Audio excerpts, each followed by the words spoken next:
कहानी की शुरुआत होती है ड्वाइट नाम के एक बेघर आदमी से। उसे जब भी कोई ऐसा घर दिखाई देता जिसमें कोई नहीं रहता तो वो अंदर चला जाता। इस वक्त वो इसी तरह किसी के घर में घुसकर बाथरूम में नहा रहा था। तभी उसे दरवाजा खुलने की आवाज सुनाई दी। वो समझ गया कि घर के मालिक वापस आ चुके हैं और तुरंत खिड़की से कूदकर वहाँ से भाग गया। वो ऐसे ही इधर से उधर भटकता रहता है, बस जिंदा रहने की कोशिश में। थोड़ी देर बाद उसे एक गाड़ी दिखी जो खस्ता हालत में बिल्कुल खाली थी। किसी ने उस गाड़ी को छोड़ दिया था मानो वो कोई कबाड़ हो। लेकिन ड्वाइट खुश था क्योंकि उसे अब रहने की जगह मिल गई थी। उसने उस गाड़ी के अंदर ही रहना शुरू कर दिया। शाम को वो बाहर गया और डंपस्टर्स में से बचा खुचा खाना उठाकर खाने लगा। फिर वो अपनी गाड़ी में लौट आया, कुछ किताबें पढ़ी और सो गया। ऐसा लगता था मानो इस आदमी की जिंदगी का कोई टारगेट ना हो। लेकिन वो 20 साल से किसी के जेल से बाहर आने का इंतजार कर रहा है, सिर्फ इसलिए कि उसे अपने हाथों से मार सके।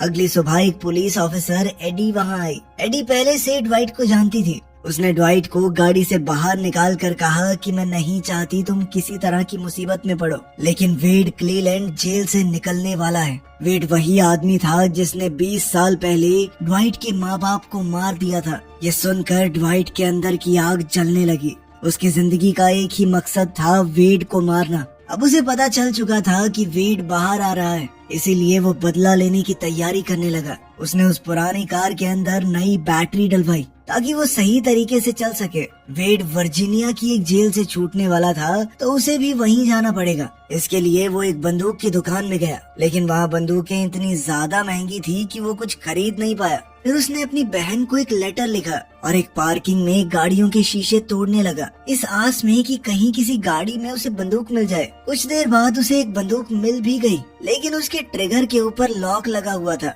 ड्वाइट बार बार कोशिश करता रहा उस लॉक को तोड़ने की, लेकिन लॉक तोड़ने के चक्कर में उसने पूरी बंदूक ही तोड़ दी। फिर उसने सोचा कि बंदूक से नहीं, हाथों से मारूंगा उसे। तो वो बिना बंदूक के ही वर्जीनिया निकल गया। वहाँ जाकर उसने जेल के बाहर इंतजार किया ताकि वो देख सके कि वेड कब बाहर आएगा और कहाँ जाएगा। थोड़ी देर बाद एक लिमोजीन जेल के गेट पर आई और वेड बाहर निकला। वेड का परिवार उसे देखकर बहुत खुश था। सबने उसे गले लगा लिया। ये देखकर ड्वाइट रो पड़ा। वो आदमी जिसने उससे उसके माँ बाप को छीन लिया अब अपने परिवार के साथ मौज मार रहा है।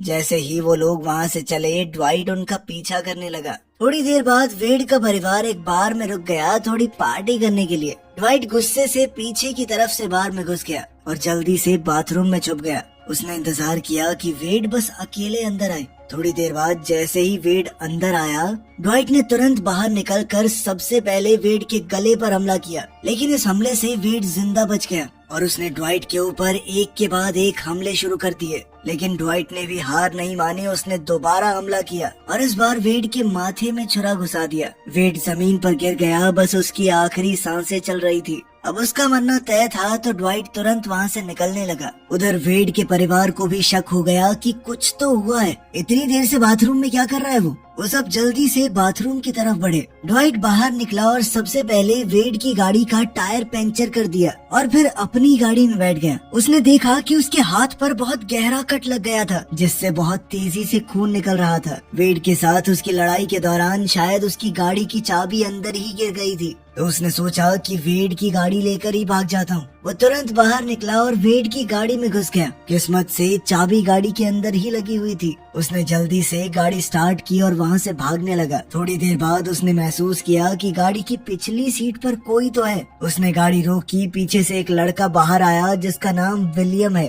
विलियम जोर से चिल्लाकर बोला कि तुमने वेड को क्यों मारा। इस पर ड्वाइट ने कहा कि वेड ने मेरे माँ बाप को मारा था, अनाथ बना दिया मुझे। ये सुनकर वो लड़का घबरा गया और वहाँ से भागने लगा। विलियम के हाव भाव से ड्वाइट थोड़ा सोच में पड़ गया। अब उसे लग रहा था कि शायद उसने गलत आदमी को मार दिया। कहीं ऐसा तो नहीं कि वेड ने किसी और का इल्जाम अपने सर पर लिया हो। फिर उसे आगे खाली घर दिखाई दिया। देखने से ऐसा लग रहा था कि यहाँ काफी समय से कोई नहीं आया। ड्वाइट अंदर चला गया ताकि अपना हुलिया बदल सके। सबसे पहले उसने अपने लंबे बाल और दाढ़ी काट दिए ताकि कोई उसे पहचान न सके। फिर नहा धोकर एकदम साफ सुथरा आदमी बन गया। उसने अपने हाथ पर पट्टी बांधी और नए कपड़े पहने। फिर उसने टीवी पर सभी न्यूज चैनल देखे, लेकिन कहीं भी वेड की मौत की खबर नहीं थी। फिर वो घर से बाहर आया। बाहर उसने एक ट्रक देखा और ट्रक ड्राइवर से लिफ्ट मांगी। अब वो अपनी बहन सैम से मिलने जा रहा था। सैम के पति की मौत हो चुकी थी, वो अपने 2 बच्चों के साथ अकेली रहती थी।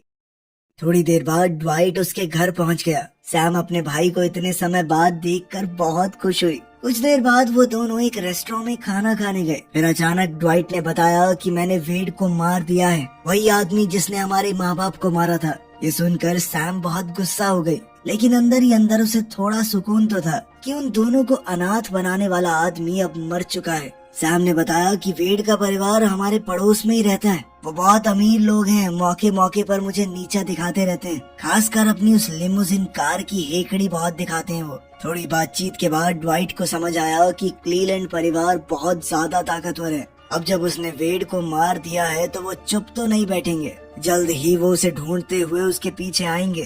तभी उसे ध्यान आया कि हम दोनों तो बाहर हैं, बच्चों को कौन देख रहा है। ये सोच कर ही वो दोनों बहुत घबरा गए और तुरंत घर की तरफ भागे। सैम अंदर गई तो देखा कि बच्चे बिल्कुल सुरक्षित थे, लेकिन अब वो डर चुकी थी और गुस्से में बाहर आई। उसने ड्वाइट को थप्पड़ मारा। उसने कहा कि सब कुछ एकदम ठीक चल रहा था, तुमने दोबारा हमारे परिवार को मुसीबत में डाल दिया। अब मुझे कुछ समझ नहीं आ रहा कि क्या करूं। ड्वाइट ने कहा कि मैं सब कुछ संभाल लूंगा, लेकिन तब तक के लिए तुम्हें यहाँ से जाना होगा बच्चों को लेकर। उसने सैम से कहा कि अपना सामान पैक करो और बच्चों को लेकर पिट्सबर्ग चली जाओ। जब तक मैं सब कुछ ठीक नहीं कर देता वापस मत आना। सैम को भी समझ आ गया कि उसके बच्चों की सुरक्षा सबसे जरूरी है। उसने सामान पैक किया और वहाँ से निकल गई, ड्वाइट को वहीं अकेला छोड़कर। अब ड्वाइट को ये पक्का करना था कि उसकी बहन के पीछे कोई नहीं आएगा। सबसे पहले उसने घर चेक किया, फिर उसने सोचा कि अगर वेड के परिवार ने हमला किया तो वो अपना बचाव कैसे करेगा। लेकिन घर में कोई भी हथियार नहीं था, और तो और उसकी बहन शायद चाकू भी अपने साथ ले गई थी।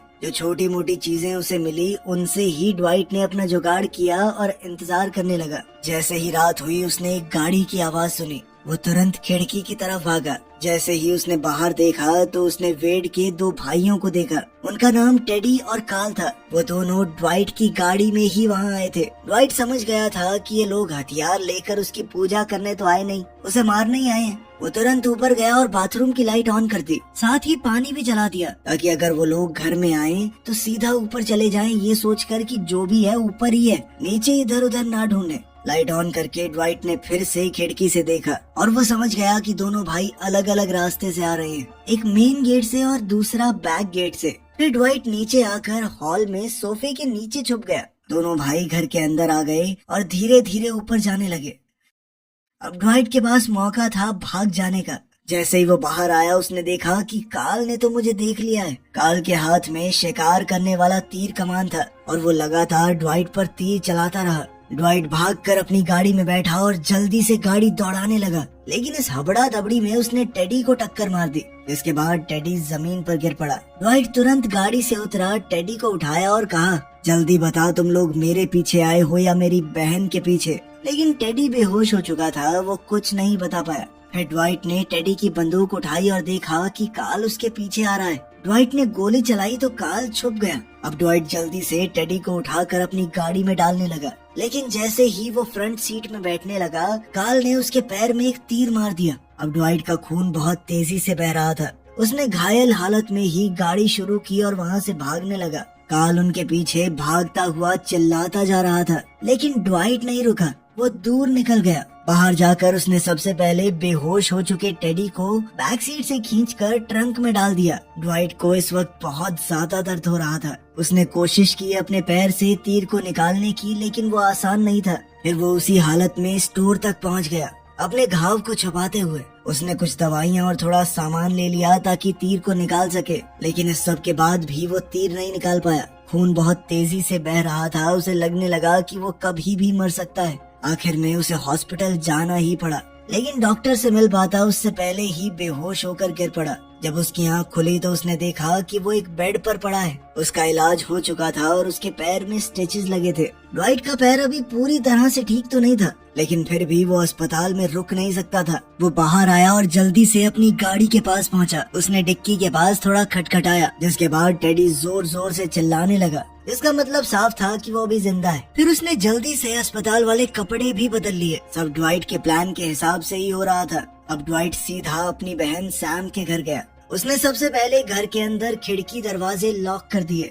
ताकि कोई बाहर से अंदर ना देख सके। उसने सभी लाइट्स बंद कर दी और घर को साफ करके वापस गाड़ी में आया। गाड़ी में बैठकर वो सैम की पुरानी एल्बम देख रहा था जिसमें उसकी बचपन की तस्वीरें थी। अभी टेडी बार बार चिल्लाने लगा कि मेरा पैर टूट गया है और प्यास बहुत लगी है, लेकिन ड्वाइट ने उसकी बातों पर ध्यान नहीं दिया, बस एल्बम देखते हुए अपने बचपन के खुश दिनों को याद करने लगा। यहीं उसे अपना पुराना दोस्त दिखाई दिया जिसका नाम है बेन। उसे देखकर ड्वाइट ने सोचा कि वो बेन से मिलने जाएगा। वो गाड़ी चलाकर बेन के घर पहुंच गया, लेकिन वहां सिर्फ उसकी माँ मिली। बेन की माँ ने बताया कि बेन को यहाँ से गए हुए लगभग साल हो चुका है, लेकिन उसने ड्वाइट को पहचान लिया क्योंकि वो उसका बचपन का सबसे अच्छा दोस्त था। उसने ड्वाइट को बेन का कार्ड दिया और बताया कि अब वो शहर में रहता है और ये उसका एड्रेस है। ड्वाइट फिर से गाड़ी चलाकर कुछ घंटों में एड्रेस पर पहुंच गया।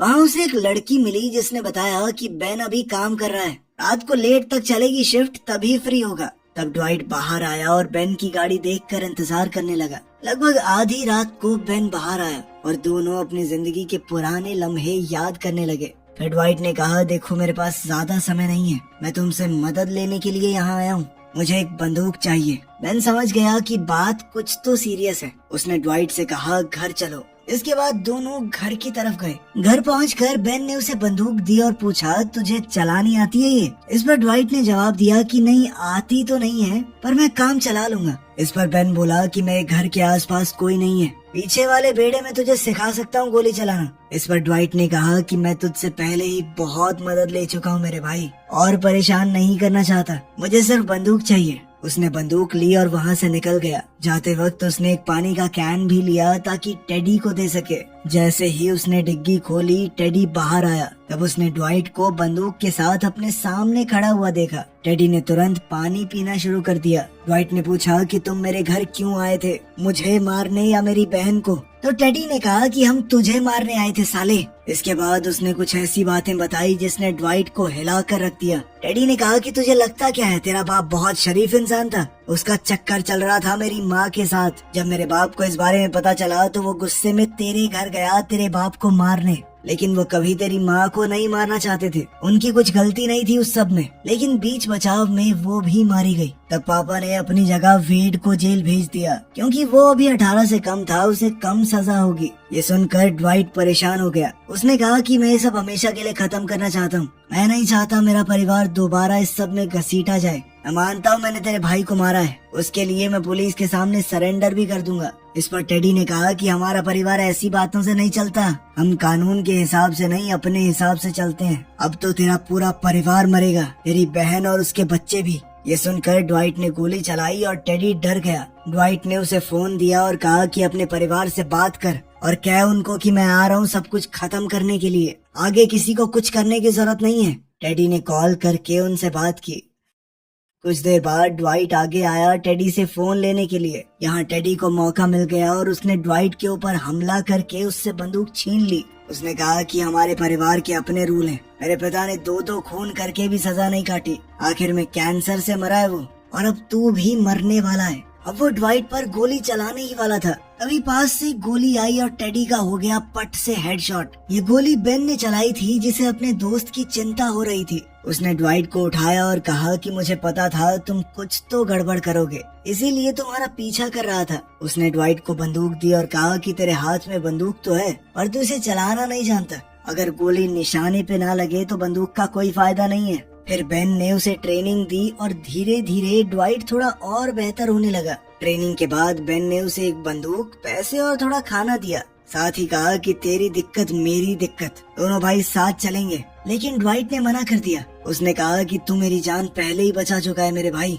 मुझे जितनी मदद चाहिए थी मिल चुकी है, अब हमारे रास्ते अलग हैं, और तेरे पास जो मेरी फोटो है ना उन्हें भी जला देना। ये कहकर ड्वाइट चला गया, लेकिन बेन फिर भी उसका पीछा करने लगा। लेकिन थोड़ी देर बाद उसकी गाड़ी अचानक रुक गई। जब बेन ने बोनट खोला तो पता चला कि ड्वाइट ने जानबूझकर बैटरी खराब कर दी थी उसकी गाड़ी की। ड्वाइट जानता था कि बेन उसका पीछा नहीं छोड़ेगा और वो उसे किसी भी हालत में मुसीबत में नहीं डालना चाहता। दूसरी ओर ड्वाइट काफी आगे जाकर खाना खा रहा था। इसके बाद ड्वाइट हिम्मत बटोर कर क्लीलैंड फैमिली के घर में ही घुस गया। उसने बंदूक हाथ में लिए हुए लोगों को ढूंढना शुरू किया, लेकिन वहाँ पर कोई नहीं था। थोड़ी देर बाद उसने सभी हथियार इकट्ठे किए और नदी में फेंक दिए। ताकि उन लोगों के पास कोई हथियार न रहे। फिर वो वेड के पिता की कब्र पर गया, वही आदमी जिसने उसके माँ बाप को मारा था। ड्वाइट जानता था कि एक मरे हुए आदमी को तो वो कुछ नहीं कर सकता, लेकिन उसने फिर भी उस कब्र पर पेशाब किया, क्योंकि ये सब कुछ उसी का किया धरा था। फिर उसने टेडी की लाश निकाली, घर के पीछे जो खड्डा खोदा था वहाँ खींच कर ले गया और दबा दी। फिर उसने लाश को अच्छे से दबा दिया और घर के अंदर बैठकर इंतजार करने लगा कि ये सब लोग कब आएंगे। उसने हर जगह जाल बिछाए हुए थे पर कोई नहीं आया। जब शाम को अचानक से घर की लाइट जल गई तो वो डर गया। उसने बंदूक उठाई और देखने लगा कि कौन आया है। फिर उसे समझ आया कि ये लाइट तो ऑटोमेटिक थी, शाम को 8 बजे जल जाती हैं। अब उससे और इंतजार नहीं हो रहा था। उसने अपने घर का नंबर मिलाया और मैसेज छोड़ा कि वो सब कुछ खत्म करना चाहता है। उसे उनके परिवार से कोई दुश्मनी नहीं है, बस उस आदमी से थी जिसने उसके माँ बाप को मारा। लेकिन अगर वो उसकी बहन के पीछे गए तो वो किसी को जिंदा नहीं छोड़ेगा। कुछ घंटों बाद क्लीलैंड परिवार के लोग वापस आए। 3 लोग घर में घुसे, कार्ल और उसकी 2 बहनें। उनकी बातों से ड्वाइट को पता चला कि उन्हें सैम के बारे में सब कुछ मालूम पड़ गया है, कि वो अभी पिट्सबर्ग में है और जल्द ही वो उसे मारने वाले हैं, साथ ही उसके दोनों बच्चों को भी। ये सुनकर ड्वाइट को बहुत गुस्सा आया और उसने सीधा कार्ल को गोली मार दी। अब सिर्फ उसकी 2 बहनें बची थी। ड्वाइट ने कहा कि मेरा कोई इरादा नहीं है तुम्हारे पूरे परिवार को खत्म करने का। मेरी दुश्मनी सिर्फ तुम्हारे बाप से थी, लेकिन मेरी बहन के पीछे जाके तुमने बहुत बड़ी गलती की।